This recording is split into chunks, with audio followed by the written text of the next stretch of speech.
Sometimes an economic headline drops that seems pretty straightforward, but when you start to peel back the layers, whoa, it tells a much deeper, much more confusing story. And that is exactly what happened with the latest report on new home sales. So this was the number that grabbed all the headlines, a shocking 17.6% drop in new home sales for January. A figure like that just makes you stop and go, wait a minute, what on earth is going on here? And that's really the central question we're going to dig into today. Was this just a temporary blip, maybe caused by some bad weather? Or is this a real warning sign of a much bigger problem brewing in the U.S. housing market? All right, so let's start by looking at the hard data behind that pretty shocking headline. The official report from the U.S. Census Bureau put the sales rate at 587,000 for the month. To put that in perspective, that's a huge step down from the month before, a month that had already been revised downward. So not a great start. Now, here's what's really interesting. This wasn't just a one-month fluke. Sales were down over 11% compared to the exact same time last year. And get this, prices also dropped. The median sales price fell almost 7% year over year. A trend like that, well, that gets everyone's attention. So, this brings us to the first layer of our investigation. When you see a number this dramatic, you have to ask, what's the real cause? And right away, two main theories popped up. The first one is that this was just a temporary blip. Some really harsh winter weather kept buyers at home, and maybe the number will get revised up later. The second, more worrying theory is that it signals real demand softness, a fundamental weakness in the market itself. And as it often turns out, the truth is probably somewhere in the middle. As economist Odetta Kushi puts it, it's probably a bit of both. Sure, the weather had an impact, but you just can't ignore the signs that demand might be weakening. Now, there is some pretty solid evidence for that temporary blip theory. Economists at Zillow, for example, not only think that January number is going to be revised up, but their own data for February showed demand bouncing right back. That really suggests January might have just been an outlier.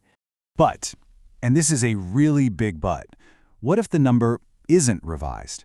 If this 587,000 sales pace actually holds, it would be the slowest month for new home sales since way back in October of 2022. And that raises the stakes and gives a lot more weight to that warning sign theory. But here is where the story gets a really fascinating twist. It turns out that this national story of decline, it isn't everyone's story. I mean, just look at this disconnect. While the national data showed this huge drop, major builders like Hovnanian and Toll Brothers were on earnings calls reporting modest increases in foot traffic and deposits. How can both of these things possibly be true at the same time? And it gets even more stark when you hear from builders right on the ground. Listen to this. Clint Mitchell, the CEO of Astridge Homes in Indianapolis, said his team had the best start to a year ever. His experience is the complete and total opposite of that national headline. So what in the world explains this difference?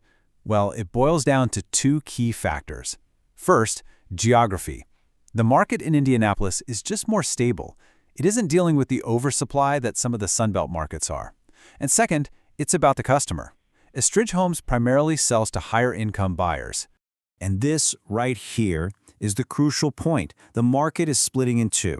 Buyers in that $500,000 to $700,000 range, they're feeling the pressure, and that segment is weak.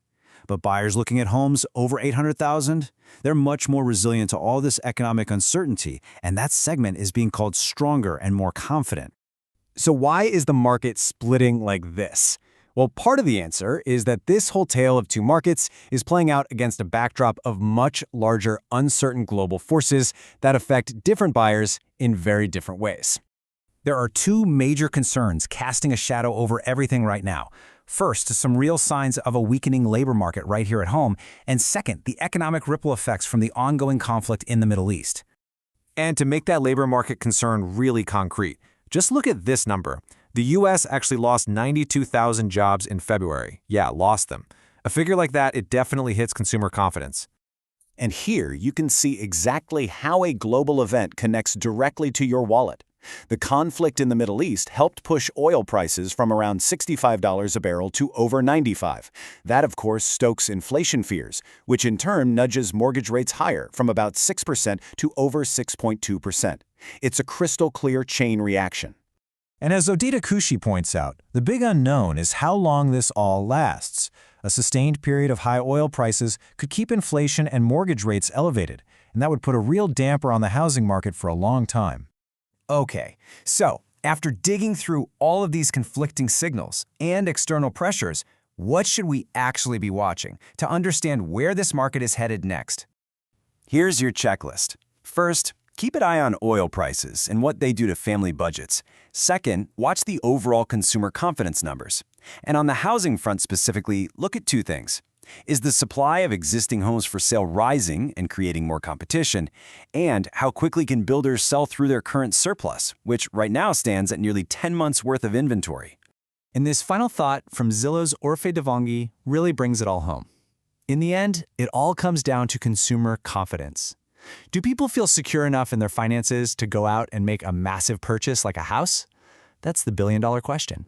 So the housing market is truly at a crossroads. We have national data pointing one way, and then we have on-the-ground reports pointing in the complete opposite direction, all while these big global economic winds are swirling around. The real puzzle isn't just what happened in January, but which of these competing realities is going to define the market's path forward.